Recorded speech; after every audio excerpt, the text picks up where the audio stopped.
Prezadas irmãs, prezados irmãos, dando continuidade ao projeto Evolução em Dois Mundos, vamos apresentar hoje o capítulo 15, intitulado Vampirismo Espiritual.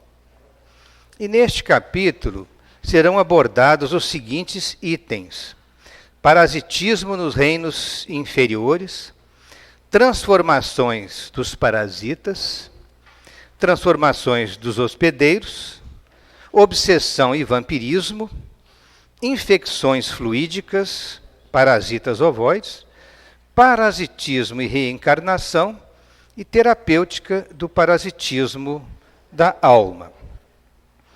No primeiro item, André Luiz faz uma comparação muito interessante, estudando as ocorrências da obsessão e do vampirismo. Porque ele diz que é muito importante lembrar os fenômenos do parasitismo nos reinos inferiores da natureza, porque existe um paralelismo muito interessante entre os fenômenos biológicos do parasitismo e os fenômenos que acontecem na obsessão e no vampirismo, porque em ambas as situações ocorre-se a apropriação de nutrientes das criaturas. Na biologia são os nutrientes físicos e na obsessão são os fluidos vitais da criatura que podem ser absorvidos e metabolizados pelos obsessores. Por isso, a comparação entre o parasitismo e a obsessão. O parasitismo, o que vem a ser o parasitismo, biologicamente falando? O parasitismo é a associação de dois organismos de espécies diferentes, em que um deles, o parasita, vive às custas dos nutrientes do outro, o hospedeiro. Há dois tipos de parasitas, basicamente falando, em relação à localização deles. Nós temos os ectoparasitas, que são aqueles que atuam na superfície do corpo, como, por exemplo, o caso do carrapato. E os endoparasitas, aqueles que atuam no interior dos organismos, nos órgãos internos, como o caso do Ascaris lumbricoides e o Trypanosoma cruzi, o agente causal da doença de Chagas. Exemplos de parasitismo com os ectoparasitas. Nós temos os carrapatos, por exemplo, no caso deste animal, uma cadela, infestada por carrapatos, eles podem causar situações graves para o animal devido à grande quantidade de sangue que vai sendo absorvida e pode enfraquecer o animal. Certamente exige um tratamento adequado para que o animal se livre deste ectoparasita. E há um caso muito interessante também a ser citado de ectoparasitismo, da chamada vespa ectoparasitoide. Esta vespa tem uma característica muito interessante. Elas atacam exclusivamente as aranhas. Elas depositam apenas um ovo sobre o abdômen do hospedeiro, o abdômen da aranha. Quando nascem as larvas, elas vão comendo por dentro a aranha, ainda viva, tomando cuidado de não devorarem os órgãos vitais da aranha para mantê-la viva o maior tempo possível. Então, isso é uma coisa muito interessante, porque isso fala da presença do princípio inteligente nos animais, nos seres inferiores da criação, porque como que essas larvas vão saber distinguir quais órgãos são vitais ou não da aranha parasitada, para que ela não morra rapidamente. Evidentemente que essa aranha não está sofrendo porque já está, vamos dizer, muito agredida, mas eles agem de forma a estender o tempo de vida do hospedeiro para que as larvas possam se desenvolver. Já no caso dos endoparasitas, nós temos, por exemplo, que já citamos, os Ascaris lumbricoides, eles parasitam o tubo intestinal. Então, na figura, vemos superiormente um Ascaris, no interior do intestino. Em medicina se diz na luz do intestino. Então, o interior de um órgão oco se diz luz. Então, ele está parasitando à luz do intestino delgado ali no caso. Mas eles podem se reproduzir em uma quantidade tão grande, da mesma forma que nós podemos ter processos obsessivos dos quais participam múltiplos obsessores, né? Nós temos múltiplos parasitas aí atuando no intestino, e isso pode evoluir para uma situação grave de obstrução intestinal, conforme nós vamos mostrar depois, que pode levar a criatura à desencarnação, e se não for feito um tratamento adequado para isso. Um outro caso também interessante para ser citado como exemplo seria a Taenia solium. A Taenia solium é um verme muito longo, vários metros de comprimento, e se aloja também no intestino, mas ela tem uma característica que depois também nós vamos referir, que é uma mudança radical na extremidade cefálica do animal, em que ela cria órgãos capazes de se prender à parede intestinal. Continuando com a explicação que André Luiz iniciou a respeito de parasitismo nos reinos inferiores, né, nós colocamos aí uma questão. O que torna uma planta um parasita? O que torna uma planta um parasita é a presença de austórios. Se nós prestarmos atenção nesta figura da direita, nós vemos que esta planta parasita, ela emite prolongamentos à semelhança de raízes, mas esses prolongamentos, eles percorrem o tronco da planta parasitada, da planta hospedeira, e eles emitem vários pequenos prolongamentos que penetram na planta para sugar a seiva da planta. É aí que existe o verdadeiro parasitismo. E várias plantas, como estão mostradas aqui, em espécies muito diferentes, e nós vamos falar especialmente de uma mostrando num filme chamada Cúscuta, essas plantas, elas são parasitas verdadeiras, elas se enrolam nos vegetais e elas emitem prolongamentos capazes de sugar a seiva elaborada do vegetal, podendo levar esse vegetal a longo prazo até a morte. Mas há casos em que o parasitismo ocorre por um longo tempo e o hospedeiro ainda se mantém vivo porque os nutrientes que lhes são retirados não são tanto assim que permitam que ele evolua para a morte. Então, mantém vivos, ambos, né, o parasita e o hospedeiro, continuam vivos por um tempo muito longo. Então, o que vem a ser o austório? Seria um prolongamento modificado das raízes de plantas parasitas, prolongamento este que penetra nos tecidos da planta hospedeira, absorvendo os seus nutrientes. Nem toda planta pode ser hospedeira, mas aquela que tem características de selo, o parasita pode envolvê-la. E ocorre, às vezes, um caso de parasitismo de longo curso, conforme nós estamos referindo. Parasitas que ficam por um longo tempo ligados ao hospedeiro. Isso acontece, geralmente, com esses parasitas que nós referimos, que são os endoparasitas, aqueles que parasitam o interior dos organismos, né? Eles sofrem uma adaptação progressiva e lenta, e essa adaptação ocorre entre o hospedeiro e o parasita. O hospedeiro, de início, ele não percebe os riscos e as perdas a que ele está sujeito, mas ele compromete a vida ou mesmo até a existência da espécie num processo de parasitismo de longo prazo. O parasitismo vegetal, aqui é interessante nós fazermos uma referência de que há dois tipos principais no parasitismo vegetal: os chamados holoparasitas e os hemiparasitas. Os holoparasitas, eles são parasitas totais, que holos é de todo, né? Ele vive exclusivamente do parasitismo. Já os hemiparasitas é um parasitismo parcial, porque esse parasita consegue ele próprio produzir alguns nutrientes dele e absorver alguns outros da planta hospedeira. Exemplos de holoparasitas, ou seja, aqueles que parasitam totalmente o hospedeiro, são os vegetais que não realizam a fotossíntese. Ora, se esses vegetais não realizam a fotossíntese, eles não conseguem produzir nutrientes próprios, que eles conseguiriam produzir pela fotossíntese. Então, eles dependem integralmente de sugar a seiva da planta parasitada. Eles parasitam vegetais superiores, roubando-lhes a seiva elaborada. Isso é uma coisa interessante de citar. Existe diferença entre seiva bruta e seiva elaborada. A seiva bruta ela só tem minerais, e a elaborada contém também nutrientes orgânicos. Então é uma seiva mais rica em nutrientes. Por exemplo, o cipó-chumbo.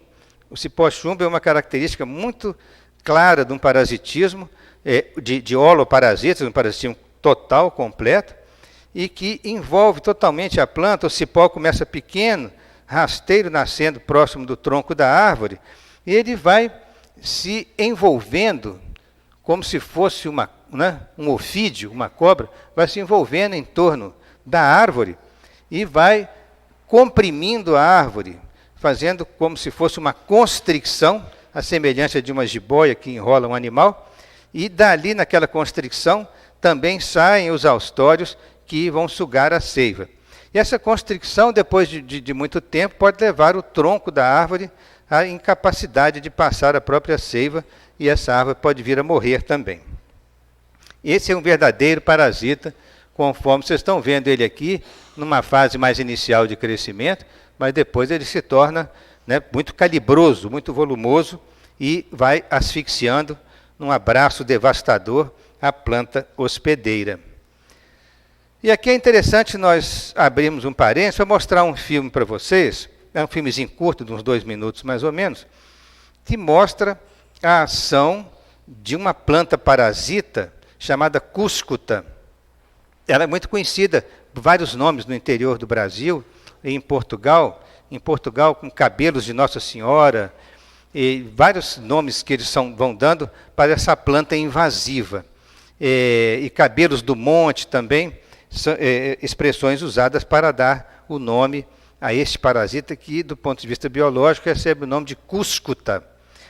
Este parasita, agora é interessante a gente acompanhar esse filmezinho aí, que é o seguinte: vocês observem que ela começa a nascer, brotar junto do arbusto ou da árvore, e que elas vão selecionar para hospedeiros. No caso, elas estão selecionando uma urtiga.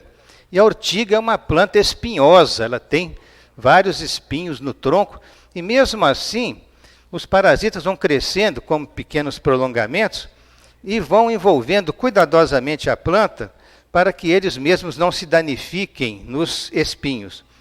E aos poucos eles vão produzindo aquele envolvimento da planta, e neste envolvimento eles vão produzindo os austórios, que são prolongamentos que saem deles para se aderir à planta. E esses austórios é que realizam a sucção, eles sugam a seiva elaborada da planta. Observem como que, evidentemente que isso é um filme, que foi feito em alguns dias para captar as imagens todas, e depois dá a sensação de movimento. Então a gente vê como que eles vão envolvendo as plantas, e eles podem tomar grande extensão de uma mata, de uma floresta, porque eles, de rasteiro, eles vão subindo nas árvores. O caso aí, conforme nos referimos, é uma urtiga que se torna a hospedeira dessa planta chamada cúscuta. Ela tem uma coloração amarela típica, se vocês observem no filme, dependendo de como ela vai girando, vocês veem a cor amarelada dela. E olha o cuidado que ela tem para envolver na urtiga, sem ela se machucar com os próprios espinhos da urtiga. É uma coisa muito interessante, a adaptação entre o parasita e a hospedeira. A hospedeira nada pode fazer, a não ser deixar que o parasita a envolva, porque não há como ela se defender disso. Então nós vamos ver mais no finalzinho do filme que a planta vai produzindo os austórios, vai se aderindo, e depois ela produz suas próprias flores para produzir sementes que caem no tronco da planta, e essas sementes vão crescer, produzindo novas plantas e assim sucessivamente. Aqui nós estamos vendo o final do filme, e dá essa informação interessante para nós do processo do parasitismo, chamado holoparasitismo. Agora, quanto ao caso dos hemiparasitas. Os hemiparasitas são vegetais que realizam a fotossíntese, e, portanto, eles não precisam de absorver todos os nutrientes da planta parasitada. eles retiram de árvores a seiva bruta. Portanto, não é a seiva elaborada, é uma seiva que contém minerais, então eles alimentam apenas parcialmente dos recursos desta árvore hospedeira. Ele tem uma nutrição autótrofa, quer dizer, autos dele mesmo, porque tem a fotossíntese e produz nutrientes dele. E tem a heterótrofa, por absorver a seiva bruta da planta. Por exemplo, a erva de passarim. Quem não conhece erva de passarim, que está espalhada aí pela cidade, a gente vê isso muito nas plantas parasitadas. A planta é mantida viva e os nutrientes são suficientes para os dois sem problema. A erva de passarim, vocês estão vendo a forma como ela se desenvolve nos troncos das árvores. E se vocês prestarem atenção, essa árvore é muito grande e tiveram que montar uma espécie de andaime e tem uma pessoa lá em cima que trata do vegetal, procurando limpar a árvore, tirando o excesso dos parasitas que estão a ela agregados. Bem, essas explicações sobre parasitas, elas são interessantes para depois a gente começar a fazer um paralelismo com o processo obsessivo. No item 2, André Luiz continua falando a respeito do parasitismo e fala das transformações dos parasitas.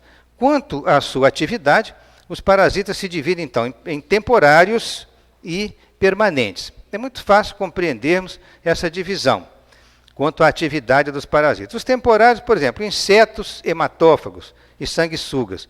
Quer dizer, um pernilongo que pica uma pessoa, ele é um parasita temporário, porque ele picou e vai embora, ele não fica aderido à pessoa. Então, ele apenas produz uma situação temporária, né, de sugar o sangue e depois ele vai embora. E os sanguessugas também se nutrem, mas o sanguessuga mesmo depois pode se desprender da pele do animal e, vamos dizer, quando ele chega num estágio mais avançado de nutrição, que ele não consegue mais sugar o sangue. Exemplos de insetos hematófagos, nós temos os mosquitos e o barbeiro, né? Os mosquitos, nós temos dois exemplos interessantes para mostrar para vocês, que é o mosquito da dengue, muito conhecido, o Aedes aegypti, e o mosquito da malária, que é o Anopheles gambiae. A malária está amplamente divulgada nos climas tropicais do mundo. E nós temos o barbeiro, que é um inseto que ele é transmissor da doença de Chagas. Ele fica contaminado pelo Trypanosoma cruzi, que é um protozoário, que é o causador da doença de Chagas.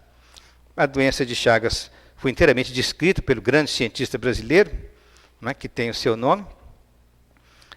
E depois nós vamos mostrar para vocês alguns aspectos do trabalho do Dr. Chagas, Carlos Chagas. E o nome do barbeiro, o nome científico, é Triatoma infestans, que é esse insetozinho que parece um besourozinho delgado e que ele transmite a doença. Agora, os permanentes, um exemplo clássico é dos endoparasitas. Por quê? Eles ficam dentro do organismo parasitando permanentemente aquela criatura e vai enfraquecendo a criatura ao longo do tempo, se não houver tratamento adequado. Como no caso, os protozoários causadores da malária, o Plasmodium malariae, a doença de Chagas, que nós já citamos, cujo agente causal é o Trypanosoma cruzi. E vermes, né? A lombriga, as tênias, outros tipos de vermes, ancilóstoma, eles ficam permanentemente dentro do organismo se não forem adequadamente tratados. Continuando os aspectos a respeito das transformações, André Luiz diz que, quanto aos hospedeiros, os parasitas podem ser monoxenos e heteroxenos. Os monoxenos, eles têm um único hospedeiro, a lombriga, por exemplo, né? O único hospedeiro, no caso, é o ser humano. E os heteroxenos, eles podem ter, na verdade, eles, como conceito, eles têm mais de um hospedeiro. E exemplos bem característicos, no caso da doença chamada esquistossomose, produzida pelo Schistosoma manzoni, ele é transmitido por um caramujo para o homem. Então, o caramujo é o hospedeiro intermediário e o homem, o hospedeiro definitivo deste parasita. A solitária, ela tem dois hospedeiros, a Taenia sorium, o porco e o homem. Então, são exemplos de heteroxenos. Esses nomes estão referidos no item 2 do capítulo 15 de Evolução em Dois Mundos. Citando mais um caso de heteroxenos, a doença de Chagas, que tem o Trypanosoma cruzi, o protozoário causador, e o inseto como hospedeiro intermediário, né, que é, no caso, o barbeiro, né, e o homem, que é o hospedeiro definitivo. Nós estamos citando 3 casos interessantes. Em todos eles, o homem está presente como hospedeiro definitivo, mas os intermediários variam, pode ser um caramujo, porco ou um inseto. Os parasitas temporários, citando a ação dos mosquitos, né? No caso o mosquito da dengue, aí, o Aedes aegypti, e uma sanguessuga, que gruda na pele do indivíduo e por um sistema de um aparelho sugador próprio, ela consegue perfurar a pele e sugar o sangue.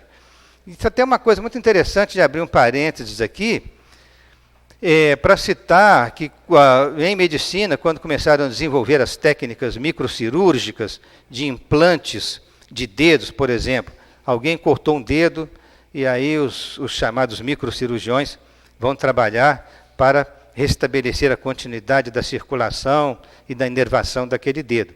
Acontece que são vasos muito pequenos, muito finos, às vezes com menos de 1 milímetro de diâmetro no seu calibre, e eles têm dificuldade, às vezes, de estabelecer a continuidade das veias, que são mais finas ainda. As artérias eles conseguem, as veias têm dificuldade. Então, em laboratórios da França, foi desenvolvida uma sanguessuga que é criada em regime de esterilidade, assim, de ambiente estéril, para a sanguessuga não estar contaminada. E eles, então, põem a sanguessuga na extremidade do dedo para sugar. Por quê? O sangue entra no dedo, mas tem dificuldade de voltar. A veia não está com a continuidade bem estabelecida.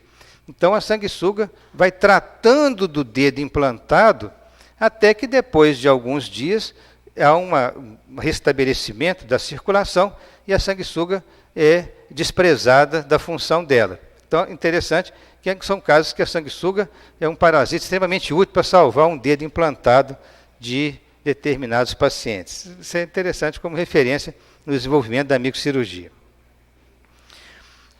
No caso da malária, por exemplo, são parasitas permanentes, né?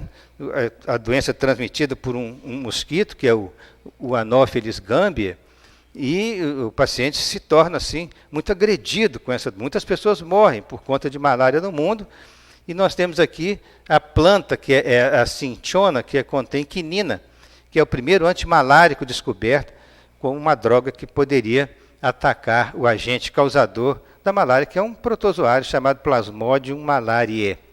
E vários sintomas acontecem na pessoa da malária, que de vez em quando ela entra em crises febris, e entra em calafrios, e tem um período febril muito grave, e depois ela melhora. São quando os parasitas se multiplicam em grande quantidade no sangue que causam esses sintomas. Aqui não é o caso de nós ficarmos detalhando todos os sintomas, mas é uma doença muito grave e ainda hoje no mundo se luta muito no combate a essa doença, a tentativa de descobrir a cura, que não é uma coisa ainda bem solucionada. Agora, existem parasitas monoxênicos, aqueles que só têm um hospedeiro, como é o caso da lombriga, que a contaminação ocorre pelas fezes humanas, né? As fezes humanas contaminam com ovos o ambiente, e o ambiente contaminado pode, por exemplo, passar para hortaliças, né? Para verduras, legumes, e se isso não for bem lavado e bem preparado em casa, a pessoa pode ingerir uma verdura contaminada, um legume contaminado por ovos, e aí passar a lombriga para outras pessoas. E há situações graves em que elas se acumulam em grande quantidade dentro do intestino, podendo, por mecanismo de obstrução intestinal, levar a pessoa à morte, se não houver um tratamento cirúrgico adequado para isso. Uma situação muito interessante também agora, de citar como exemplo de heteroxenos, é o famoso xistosoma, né? Eu, quando criança, as pessoas referiam, já sou de cidade interior, escondo Rio Branco, as pessoas referiam, fulano de tal está com xistose, usavam uma palavra que era uma palavra popular para identificar a doença, que é a esquistosomose Manzoni. A esquistosomose é uma doença grave, e ela tem como um agente intermediário, como hospedeiro intermediário, um caramujo. Então, a mesma coisa, o mecanismo. As pequenas larvas, né, microscópicas que causam a doença, elas se estabelecem nas veias do intestino. E, pela eliminação das fezes, podem se eliminar ovos nas fezes esses ovos vão para as águas, nas águas sofrem determinadas transformações, contaminam os caramujos, dos caramujos partem outro tipo de larvas que chamam cercárias, né?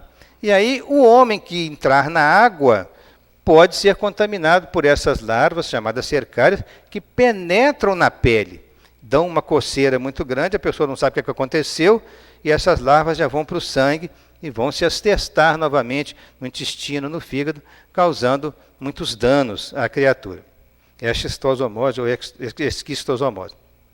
Bem, o parasitismo, continua dizendo André Luiz, entre os animais não decorre de uma condição natural, mas sim de uma autêntica adaptação deles a um modo particular de comportamento, que se traduz por mutações na forma e nas funções do parasita, conforme nos ensina André Luiz. O desaparecimento de órgãos de locomoção, porque se os animais estão vivendo permanentemente dentro do intestino, eles não têm que se locomover. Então, ao longo da evolução da espécie, eles perdem órgãos de locomoção, eles desenvolvem órgãos especiais de fixação para que eles possam se prender na parede dos intestinos, no caso, né, do exemplo citado. Eles desenvolvem uma facilidade muito grande de reprodução, haja vista o caso que eu mostrei para vocês, daquela quantidade enorme de ascaris no intestino, então a reprodução deles é facilitada, e eles também têm um aumento da resistência vital. Eles se tornam bastante resistentes, é preciso que desenvolvam técnicas muito apropriadas para erradicá-los, para eliminá-los. No caso da solitária, ela desenvolveu órgãos de fixação muito especiais. A cabeça da solitária recebe o nome de escólex, que é o nome científico daquela extremidade da cabeça, e ela apresenta 4 ventosas, né? Uma, 2, 3, a outra está do outro lado, não visível, e uma dupla fileira de ganchos, que se permite, pela ação da ventosa de sucção e pelos ganchos, se prenderem à mucosa do intestino e dali poderem absorver os nutrientes que a pessoa ingere. O nome científico é a Taenia solium, que é um verme do tipo Plateuminto cestódio. Uma outra tênia muito conhecida, depois eu vou mostrar para vocês, é a Taenia saginata. Mas ainda no esquema da Taenia solium, nós temos aqui o porco como hospedeiro intermediário, cuja doença, através dos cisticercos, está na sua carne, e se a carne do porco for comida mais crua, não bem preparada, o indivíduo ingere estes cisticercos e ele fica doente. Ele, no intestino vai desenvolver a tênia. E em certas situações, o homem pode ingerir os próprios ovos e aí ele vai ter a doença semelhante à do porco. Ele vai ter cisticercos nos seus músculos, até no cérebro, causando problemas muito graves. A Taenia saginata é outro tipo, ela é parente próxima da Taenia solium. Ela também tem 4 ventosas na cabeça, numa disposição um pouco diferente da sua companheira, né, de proximidade de espécie. É a chamada Taenia saginata, que é um Plateuminto cestódio também. E ela é extremamente longa. Essa Taenia saginata pode medir de 4 a 10 metros de comprimento, e o sistema de, vamos dizer, de hospedeiro intermediário funciona com o boi, enquanto a outra é com o porco. Mas o sistema de transmitir a doença é exatamente igual, é consumo de carne de boi mais crua, contaminada, e assim desenvolve o verme no intestino do homem, podendo então continuar a contaminação através das fezes que contaminam o ambiente. No meio rural, por exemplo, as fezes podem contaminar a água, e a água ser usada para regar uma horta, e assim sucessivamente, né? Esses órgãos de fixação são extremamente variados, como é o caso do Necator americanus.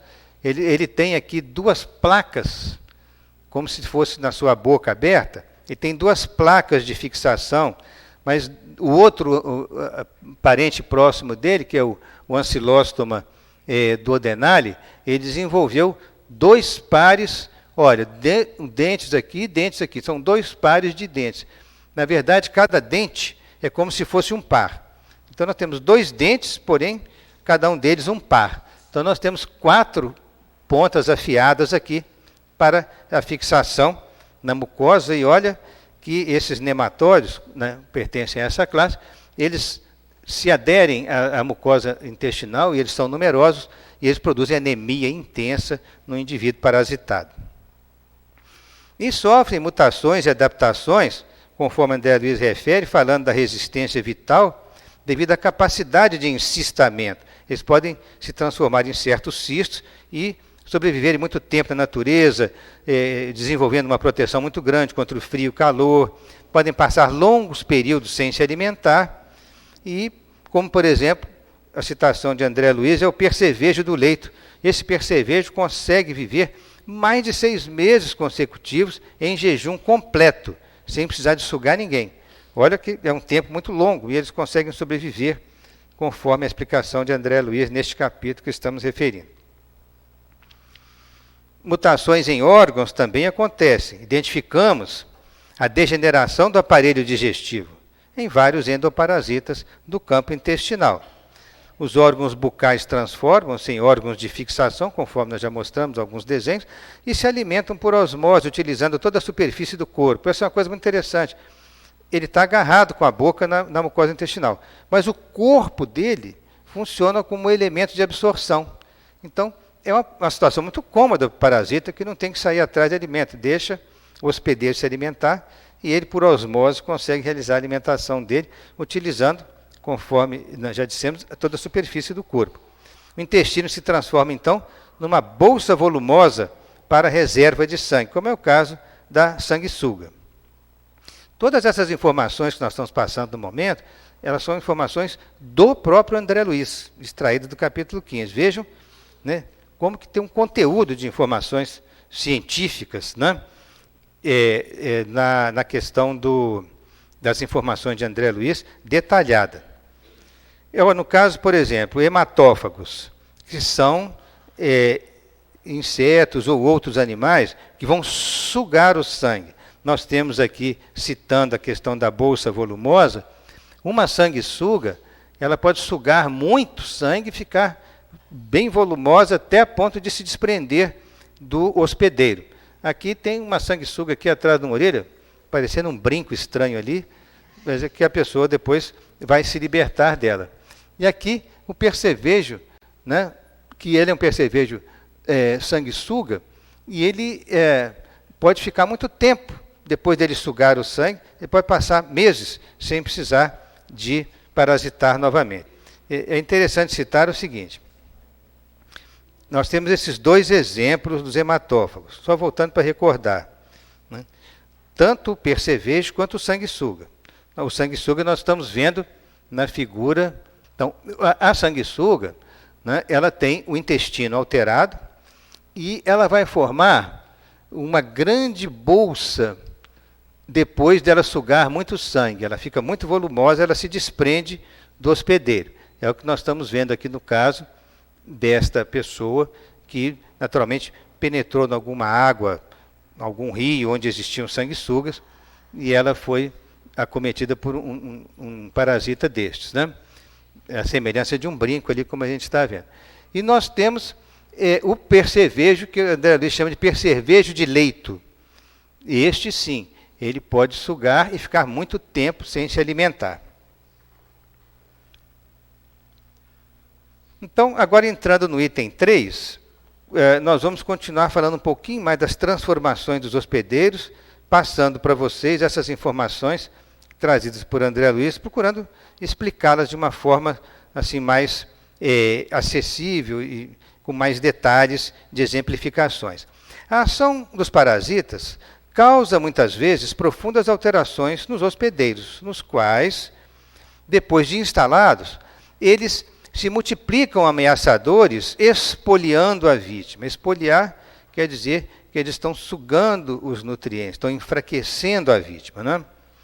Eles sugam nutrientes, lesam tecidos, provocam ações tóxicas, lesam células e órgãos e até obstruem cavidades ou vasos. Cavidades, como no caso do intestino, obstrução por ascaris, por lombriga, né, numa criança é uma situação muito grave. Ou obstruindo vasos, levando a situações também graves, conforme nós vamos exemplificar. A questão da multiplicação dos parasitas também merece uma explicação à parte. Se nós temos grandes multiplicações de parasitas microscópicos, nós teremos os quadros de infecções.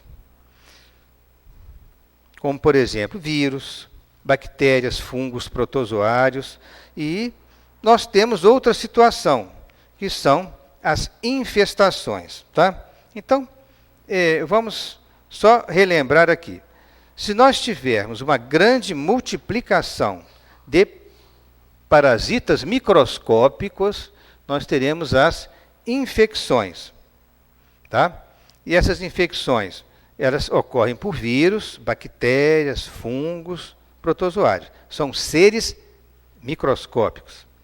Mas também nós poderemos ter multiplicação de parasitas causando infestações, que são os parasitas macroscópicos. Então, os parasitas grandes, visíveis a olho nu, eles causam infestações e não infecções. E os microscópicos, eles causam infecções. Então, nos macroscópios, só para relembrar, né, os vermes e os insetos são causadores de infestações. Então, aquele animal que estava cheio de carrapato, ele estava infestado de carrapato, né, e não infectado. Quanto às agressões aos organismos, recordando os itens que André Luiz referiu, nós temos os casos de infecção, como esse paciente que tem um abscesso no rosto, na altura da mandíbula, precisa ser drenado. Nós temos as obstruções intestinais graves que podem levar à morte pelos ascaris. Aí, antigamente, quando fizemos esse estudo em grupo menor na casa espírita, teve uma irmã nossa que deixou de comer espaguete por um tempo muito longo, depois de ter visto essa figura. Nós temos casos de agressões aos linfáticos. Os vasos linfáticos, eles ficam obstruídos e causam uma doença grave chamada elefantíase. Mosquitos do gênero Culex, infectados com larvas, as chamadas microfilárias, picam as criaturas e essas larvas, curiosamente, elas vão se localizar, essa larva aqui, chamada Wuchereria bancroft, ela vai obstruir os pequenos vasos linfáticos e a circulação linfática não podendo se fazer, porque a circulação linfática ela faz sempre da periferia para o centro. E se nós obstruirmos os linfáticos, ocorre um edema linfático muito grande, que depois evolui para essa doença grave, que é a elefantíase, de difícil tratamento cirúrgico, de difícil recuperação. E esse aqui é o mosquito transmissor do gênero Culex. Quem não lembra na praia de larva migrans, que acontece muito em criança, né? Que a contaminação de fezes de gatos e cachorros, né? Que tem também a larvazinha nas fezes, podem penetrar na pele, e ela na pele, ela desenvolve trajetos caprichosos, onde o nome de larvas migrans, porque elas migram pela pele da criatura. Existe um medicamento para tratar esse tipo de patologia.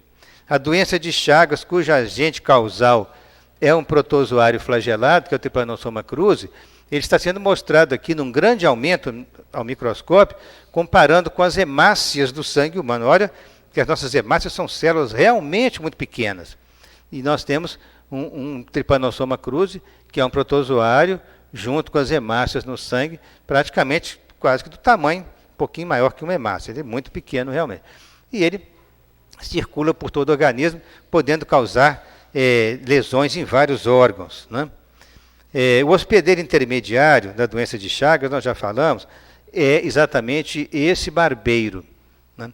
Cujo nome é Triatoma infestans, né? O nome popular barbeiro. Ele reside nas casas muito simples do meio rural, aquelas casas de pau a pique, que a parede é de barro, e nas reentrâncias do barro, eles ali vivem naquelas regiões, fazem ali seus ninhos ali, e ali moram ali. E ele se torna, então, um hospedeiro, vamos dizer, intermediário, porque ele vai picar o ser humano, né? Ele vai picar o ser humano, ele transmite a doença para o ser humano. Um outro triatoma que não tiver infestado, aliás, infectado, né, pelo protozoário, se ele picar um ser humano doente, o inseto, vai ficar com o micro-organismo nele. Então tem todo aquele ciclo de o próprio animal se infectar ao picar uma criatura humana doente, né? E o animal infectado vai picar uma criatura sadia e vai transmitir a doença para a criatura. É um inseto hematófago, um sugador de sangue, da família dos reduviídeos. E o grande cientista brasileiro, um dos maiores cientistas que nós já tivemos, Dr. Carlos Chagas, ele dirigiu o Instituto Oswaldo Cruz, chamado Instituto Manguinhos, no Rio de Janeiro, de 1917 a 1934. Né? Um período longo como diretor dessa grande instituição. E se vocês forem ao Rio de Janeiro, ainda vão encontrar lá o prédio principal. Naturalmente, o Instituto Oswaldo Cruz hoje tem múltiplos institutos associados, o terreno lá é muito grande, mas este prédio o próprio cientista Oswaldo Cruz entendeu de fazer um projeto baseado em arquitetura árabe, mourística, né? E eles fizeram um prédio muito lindo para ser o prédio principal, sede do Instituto Oswaldo Cruz no Rio. O Carlos Chagas, ele foi um dos casos raros no mundo de um cientista que descobre uma doença, mas ele descobre o agente causador, o hospedeiro intermediário, descreve todos os sintomas de uma doença que ninguém conhecia a doença antes. É muito raro no mundo científico alguém descrever uma doença em todos os seus aspectos. Então o barbeiro pica o homem e defeca na pele. As fezes contaminadas, né, do inseto vão permitir que o tripanossoma, que é o agente causal, penetre na pele e atinja a corrente sanguínea. Neste caso, podendo assestar-se tanto no aparelho digestivo, quanto no coração, quanto no sistema nervoso, produzindo as mais diversas alterações. Trata-se de uma doença realmente muito grave, que tem uma fase aguda inicial e que depois evolui por um período muito longo de fase crônica. Aqui nós temos nessas figuras, né, o ciclo da doença de Chagas, né, em que uma criança ali como hospedeiro infectado, tendo os tripanossomas no sangue, se o inseto picar esta criança, o inseto vai carregar nele mesmo, né, os tripanossomas, e quando ele picar outra pessoa, ele vai transmitir a doença para outra pessoa. Então, à noite, a pessoa dormindo, o inseto pode picá-la, e ela não toma conhecimento disso. No dia seguinte, dá uma inchaçãozinha no rosto, no local da picada, e que ele passa despercebido, e depois ela começa a apresentar os sintomas da doença, que é muito grave, podendo produzir alterações graves no próprio coração. O coração se torna muito aumentado de volume, né? Nós temos um coração normal e um coração portador da doença de Chagas, né? Outros órgãos atingidos, no aparelho digestivo, por exemplo, né? E nós temos uma dilatação muito grande do cólon, que é a parte do intestino grosso. Observem como que esse cólon está dilatado se comparar com o tamanho de uma simples seringa de injeção, né? Realmente é chamado megaesôfago, uma dilatação muito grande, uma situação muito difícil de tratamento. Em homenagem ao grande cientista brasileiro, em 2009, completaram 100 anos do centenário da descoberta da doença de Chagas. E o Dr. Veronese, que é um grande infectologista brasileiro, disse que é digno de menção este fato por ser singular na história da medicina, o fato de um mesmo pesquisador ter descoberto o agente etiológico, o seu transmissor e as manifestações da infecção. Isso é digno de nota, porque poucos no mundo fizeram isso.